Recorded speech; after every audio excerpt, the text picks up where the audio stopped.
बड़ी खबर अमरनाथ हादसे से जुड़ी हुई। हादसे में अब तक 16 लोगों की मौत हो चुकी है, जबकि 25 से ज्यादा घायलों का इलाज जारी है। और बड़ी खबर यह कि 40 से ज्यादा लोग अभी भी लापता हैं। भारतीय सेना लगातार रेस्क्यू ऑपरेशन चला रही है। 15,000 लोगों को सुरक्षित जगह पर पहुंचा दिया गया है। अमरनाथ यात्रा को रोक दिया गया है। 2 दिन पहले अमरनाथ यात्रा के दौरान बड़ा हादसा हुआ। पवित्र गुफा से 2 किलोमीटर की दूरी पर अचानक फ्लैश फ्लड आने से, बादल फटने से कई तंबू बह गए और इसमें अभी भी 40 लोग लापता हैं। 16 लोगों की जान जाने की पुष्टि हो चुकी है। 25 से ज्यादा घायल हुए हैं जिनका इलाज चल रहा है।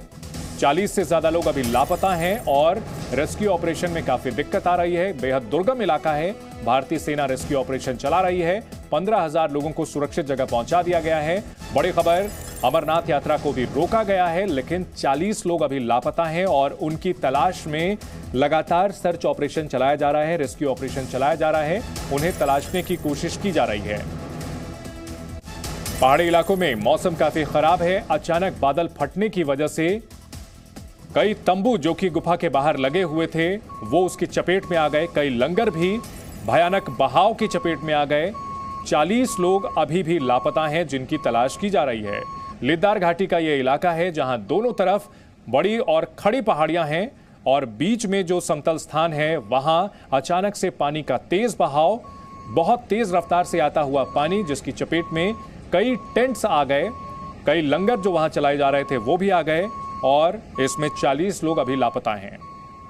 अत्याधुनिक उपकरण लाए जा रहे हैं। सैनिकों को आप देख सकते हैं, सेना के ये जवान खास तरीके के उपकरणों को रस्सी से खींच करके ले जा रहे हैं उस जगह तक जहां पर अभी भी लोग लापता हैं, ताकि जो लोगों का सर्च ऑपरेशन है, लोगों को तलाशने का अभियान है, वो तेज तरीके से चलाया जा सके। भारतीय सेना देवदूत की तरह पहुंची है और 15,000 से ज्यादा लोगों को सुरक्षित जगह पर पहुंचाया गया।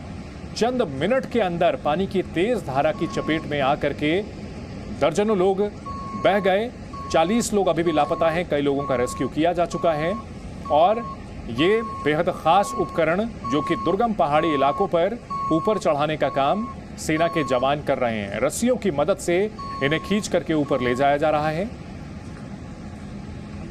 ऑपरेशन जिंदगी चलाई जा रही है। 40 लोग जो अभी भी लापता हैं उनकी तलाश की जा रही है। संवाददाता शिवांगी इस बड़ी खबर पर हमारे साथ जुड़ चुके हैं। शिवांगी, हम तस्वीरों में देख पा रहे हैं कि किस तरह से जो उपकरण हैं जो कि बहुत मुश्किल से पहाड़ी पर ले जाए जा सकते हैं, जवान उन्हें लेकर के जा रहे हैं। फिलहाल क्या अपडेट है, कितने लोग कुल मिलाकर के लापता हैं और ऑपरेशन किस तरह से चलाया जा रहा है? देखिए चंदन, आपको बता दें कि कितने लोग लापता है ये आंकड़ा दे पाना मुश्किल है, क्योंकि जब ये पूरा सैलाब आया था और टेंट में कितने लोग मौजूद थे इस वक्त और पानी के साथ बह गए, ये आंकड़ा अभी तक नहीं पता चला है। बहुत सारे लोग लापता है और लगातार ऑपरेशन है। एनडीआरएफ की टीम, एसडीआरएफ की टीम, इंडियन आर्मी, तमाम लोग, तमाम जवान लगे हुए हैं इस रेस्क्यू ऑपरेशन में। इसी के साथ साथ आपको बता दें कि अब बहुत सारे ऐसे यात्री हैं जो इंतजार कर रहे हैं कि आखिर कैसे और कब ये यात्रा शुरू होगी। इस वक्त हमारी मौजूदगी जी बिल्कुल, अभी भी यात्री इंतजार कर रहे हैं कि यात्रा कब शुरू होगी, क्योंकि बाबा बर्फानी के दर्शन के लिए हजारों की तादाद में लोग पहुंचे हुए हैं और करीबन 15,000 लोग जिन्हें मौसम खराब होने के बाद वहां जो फंसे हुए थे उन्हें सुरक्षित जगहों पर पहुंचाया गया और फिलहाल एहतियात के तौर पर यात्रा को रोका गया है। जी शिवांगी, तकनीकी दिक्कत की वजह से आपसे संपर्क हमारा टूट गया था, अब अपनी बात पूरी करें। देखिए चंदन, मौजूद जो तमाम यात्री हैं जो पिछले 10-12 दिनों से इंतजार कर रहे हैं उनसे बात कर रहे हैं और कोशिश कर रहे हैं जानने की आप लोग कहां से आए हैं और इंतजार कर रहे हैं, क्योंकि दर्शन करके ही जाएंगे ऐसा आप कह रहे हैं। यस, हम लगभग 5 तारीख से निकले हुए हैं दर्शन। अभी वेट कर रहे हैं कि कब ऊपर से संदेशा आए कि खुलेगा दर्शन करके। हाँ जी, 8 तारीख से मैं यहाँ पहलगाम में बेस कैंप में रुका हुआ हूँ और यात्रा चलने का चाह रहा हूँ कि जल्दी से स्टार्ट हो। बिना यात्रा शुरू हुए मैं घर नहीं जाऊँगा। हम 3 दिन से रुके हैं पहलगाम में, बट अभी तक कोई। आप कहाँ से आए? हम जौनपुर से आए हुए हैं जो 3 दिन से बेस कैंप में रुके हैं। हम यात्रा करने के लिए बहुत उत्साहित हैं कि कब यात्रा चालू हो, हम अपना यात्रा पूरा करें। आज एलजी साहब भी आप लोगों से मिलने आए। मैं वहाँ था नहीं, लेकिन हम याद कर रहे हैं। आप थे वहाँ पर सर, क्या लोगों से मुलाकात भी? तो तमाम दुश्वारियों के बावजूद लोगों में उत्साह है बाबा बर्फानी के दर्शन करने के लिए। जो लोग बेस कैंप में हैं, हमारी सहयोगी शिवांगी उनसे बातचीत कर रही थी। बेहद दुर्गम इलाका है और वहां अभी जब तक हरी झंडी नहीं मिल जाती सुरक्षा बलों की ओर से, तब तक इस यात्रा को रोका गया है। मलबे को हटाने का काम जारी है क्योंकि पहाड़ियों के ऊपर से अचानक से बादल फटने की वजह से बेहद तेज रफ्तार से पानी की एक बड़ी धारा आई और इसकी चपेट में आकर के दर्जनों लोग अभी भी लापता हैं और उनकी तलाश की जा रही है। जो मलबा है वो रास्ते पर आया हुआ है और मलबा हटाने की कोशिशों में लगे हुए हैं सेना के जवान। इसके लिए उपकरण मंगाए गए हैं और ये वो जगह है जहां पर पहले टेंट लगे हुए थे और गुफा में प्रवेश से पहले श्रद्धालु यहां पर आराम करते थे और लेकिन अब यहां मलबे का कब्जा है और ये जगह अभी पूरी तरह से सुरक्षित नहीं हुई है, लिहाजा अभी यात्रा को रोका गया है। पहाड़ों में मौसम लगातार खराब बना हुआ है। पहलगाम में जी मीडिया संवाददाता शिवांगी ठाकुर ने जम्मू और कश्मीर के उपराज्यपाल मनोज सिन्हा से बात की। जी मनोज सिन्हा इस वक्त हमारे साथ हैं। हम देख रहे हैं सर लगातार आप लोगों से मिल रहे हैं, लोग बातचीत कर रहे हैं, आपसे बहुत सारी बातें कह रहे हैं और जो हादसा हुआ उसके बाद कैसे आप लोगों का मनोबल यहाँ बढ़ा रहे हैं? देखिए, एक तो वो दुर्भाग्यपूर्ण हादसा था और अभी प्रकृति विज्ञान पर भारी है। टेरेन बहुत दुर्गम है, लेकिन जिस तरह से हमारे सीएपीएफ के जवानों ने, जम्मू कश्मीर पुलिस के जवानों ने, पूरे प्रशासन ने और आर्मी के लोगों ने वहाँ रेस्क्यू ऑपरेशन किया वो निश्चित रूप से प्रशंसनीय है। कुछ बहुत ही प्रिय भक्तजन हमारे बीच नहीं रहे, हम सब उनको श्रद्धा सुमन अर्पित करते हैं। दुखद हादसा रहा, लेकिन प्रशासन पूरी तरह से तत्पर है और वहाँ रेस्क्यू के साथ साथ फिर से यात्रा बहाल हो इसकी पूरी कोशिश। रेस्क्यू ऑपरेशन कहाँ तक पहुंचा है सर? क्योंकि आपने कल भी एक बहुत महत्वपूर्ण मीटिंग तौर पर मैं समझता हूं कि एक जगह एक डेब्री से उसको छोड़ करके सारे ऑपरेशन पूरे कर लिए गए हैं। रास्ते को ठीक करने का काम तेज गति से हो रहा है और वो मैं उम्मीद करता हूं कि आज पूरा हो जाएगा। सर यात्री लगातार काम पूरा हो जाएगा, उसकी सुरक्षा की जाँच करा करके फिर यात्रा हम लोग शुरू करेंगे। तो साफ तौर पर आपने देखा यहाँ पर एलजी आम जनता से मिलते हुए और ये कहते हुए कि हम भरोसा दिलाते हैं कि यात्रा एक बार फिर से शुरू होगी और कॉन्वॉय अब यहाँ से निकल रहा है और सुरक्षा को लेकर यहाँ पर आप देखिए कि जो यात्री आने वाले हैं, जिनके सवाल थे उनका जवाब भी देते हुए नजर आए मनोज सिन्हा। कैमरा पर्सन राजेश के साथ शिवांगी ठाकुर, जी मीडिया। अमरनाथ हादसे में अब तक 16 लोगों के मरने की पुष्टि की गई है, जबकि 15,000 से ज्यादा लोगों को बचाया जा चुका है। भारतीय सेना रेस्क्यू ऑपरेशन लगातार चला रही है और इस दौरान खास तरह की मशीनों को लाया जा रहा है और सेना के जवान रस्सियों के जरिए बेहद ऊंची पहाड़ी पर इस मशीन को लेकर के जा रहे हैं। जिस तरह से 2 दिन पहले एक भीषण हादसा हुआ, उसके बाद रेस्क्यू ऑपरेशन का काम जारी है। अभी भी 40 से ज्यादा लोग लापता हो सकते हैं। असल आंकड़े अभी नहीं मिल पाए हैं। सेना लगातार रेस्क्यू ऑपरेशन चला रही है। जो मलबा इस इलाके में पसरा हुआ है उसे हटाने की कवायद की जा रही है। अमरनाथ में अब तक 16 लोगों की मौत की पुष्टि की जा चुकी है। 25 से ज्यादा घायल हुए हैं जिनका इलाज किया जा रहा है। अभी भी 40 से ज्यादा लोगों के लापता होने की खबर मिल रही है। सेना का रेस्क्यू ऑपरेशन लगातार जारी है। 15,000 से ज्यादा लोग रेस्क्यू किए जा चुके हैं। खराब मौसम की वजह से आशंका जताई गई थी कि मुश्किलें हो सकती हैं, लेकिन बादल फटने की वजह से हालात विस्फोटक हो गए। अचानक जहां पर तंबू लगे हुए थे वहां पानी का सैलाब आ गया और उस सैलाब में कई लोग बह गए। लगभग 25 टेंट उस सैलाब की चपेट में आ गया। कई लंगर चलाए जा रहे थे, वो भी पानी के तेज बहाव में बह गए।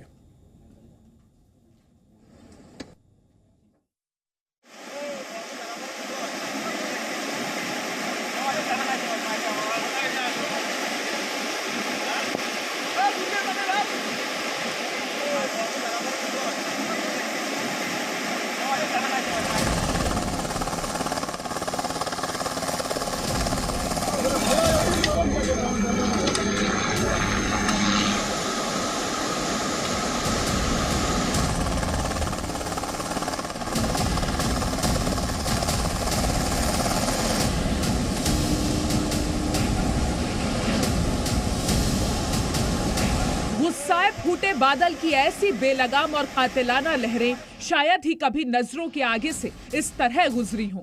अमरनाथ गुफा के पास पहुंचे लोगों को ऐसा लग रहा था मानो कोई बड़ी सी नदी अचानक से इलाके में उतर आई हो।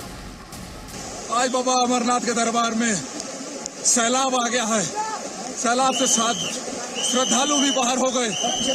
ये सैलाब इतना बेखतर भयंकर सैलाब है जिसको रोकना मुश्किल ही नामुमकिन है। जय बाबा बर्फानी, बचा लो श्रद्धालुओं को, बचा लो बाबा बर्फानी। ये नदी का सैलाब और कुछ नहीं, बादल फटने के बाद आसमान से जमीन पर उतरी गुस्साई लहरें हैं जो बड़े बड़े पत्थरों को रौंदते हुए बस आगे बढ़ी जा रही थी। रास्ते में जो भी मिला उसे कुचलते हुए, बहाते हुए, भगाते हुए, बर्बाद करते हुए। क्या टेंट, क्या इंसान, जो भी इसके रास्ते में आया वही तबाह हो गया।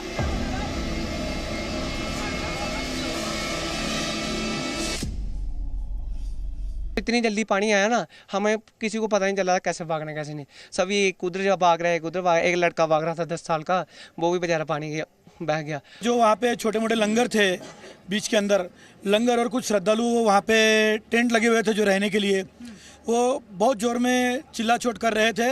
और उस सैलाब के अंदर में हमने हमारी आंखों से तकरीबन 50-60 लोगों को बहते हुए देखा है। पत्थरों को भी हटाकर राहत कर्मी देख रहे हैं कि कहीं कोई दबा तो नहीं है। लहरों में तलाश हो रही है, कहीं किसी की सांस तो नहीं अटकी है। इसी तरह की घटना यहाँ पिछले साल भी घटी थी, लेकिन कोई बड़ा हादसा नहीं हुआ क्योंकि कोरोना की वजह से इस यात्रा को रोका गया था। इस बार लंबे समय के बाद ये यात्रा हो रही थी और यही कारण है कि यहाँ पर भारी संख्या में यात्रियों की भीड़ थी। इसी के साथ साथ आपको बता दें कि अमरनाथ यात्रा जहाँ होती है उसके आसपास की जो गलियां हैं वो बेहद सक्रिय हैं। ऐसे में जब ये सैलाब आया तब लोगों को संभलने का बिल्कुल मौका नहीं मिला और खासकर उन लोगों को संभलने का बिल्कुल मौका नहीं मिला जो नीचे की ओर टेंट में रह रहे थे। बाबा बर्फानी के भक्त अपने आराध्य का दर्शन करने को आतुर हो रहे थे। जिस पल का साक्षी होने वो अपने घर बार से यहाँ तक आए थे वो तो नहीं आया। एक नई मुसीबत से उनका सामना जरूर हो गया। अमरनाथ यात्रा के दौरान हुए इस हादसे के कई वीडियो सामने आए हैं।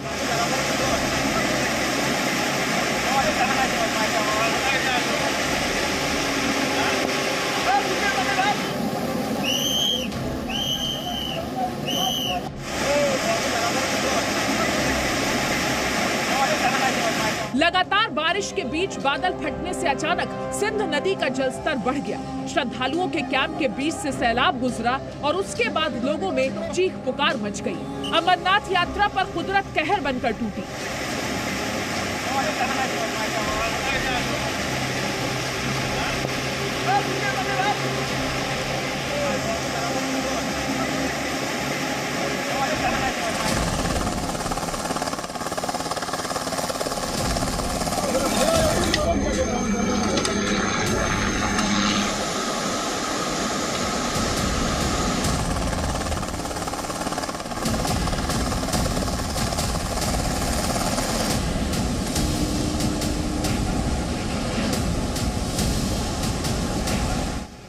शुक्रवार को बादल फटने से ऐसा सैलाब आया कि हजारों श्रद्धालुओं की जिंदगी संकट में आ गई।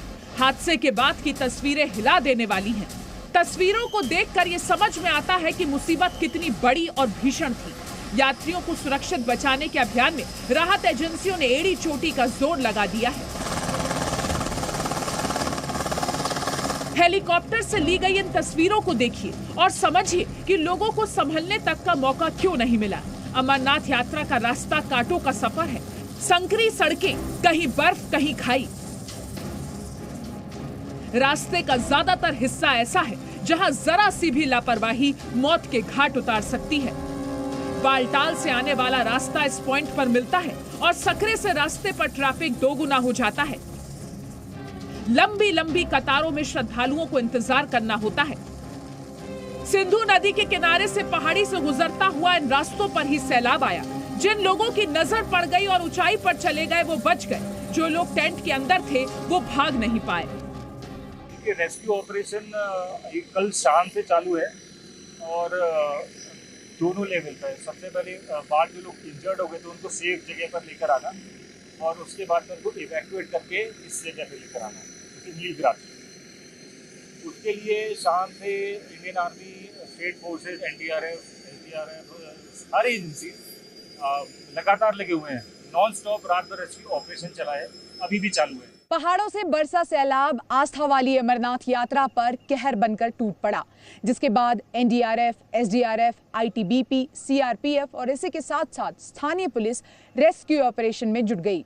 आपको बता दें कि जिस जगह पर यह पूरा हादसा हुआ वो अमरनाथ गुफा से लगभग 2 किलोमीटर की दूरी पर है और यहीं पर 100 से अधिक टेंट लगाकर श्रद्धालु विश्राम कर रहे थे। मौसम विभाग ने यह भी कहा था कि भारी बारिश यहां पर हो सकती है, लेकिन देखते ही देखते यहां पर बादल फटा, सैलाब आया और जितने श्रद्धालु वहां विश्राम कर रहे थे उनके बीच चीख पुकार मच गई। लहरों की रफ्तार इतनी तेज थी कि लोगों को एहसास हो उससे पहले ही सैलाब दर्जनों लोगों को बहाकर मलबे में तब्दील कर चुका था। फिलहाल अमरनाथ यात्रा को रोक दिया गया है। तस्वीरें गवाह हैं कि उस वक्त मंजर क्या रहा होगा। कयामत सिर्फ चंद मिनट की थी, पर जो लोग हादसे के वक्त यहाँ मौजूद होंगे उन्हें तबाही का ये खौफ सालों साल तक याद रहेगा। गुस्साए बादल में लिपट कर आई तमतमाई लहरों ने केदारनाथ आपदा की याद दिला दी। बालटाल से खालिद हुसैन के साथ शिवांगी ठाकुर,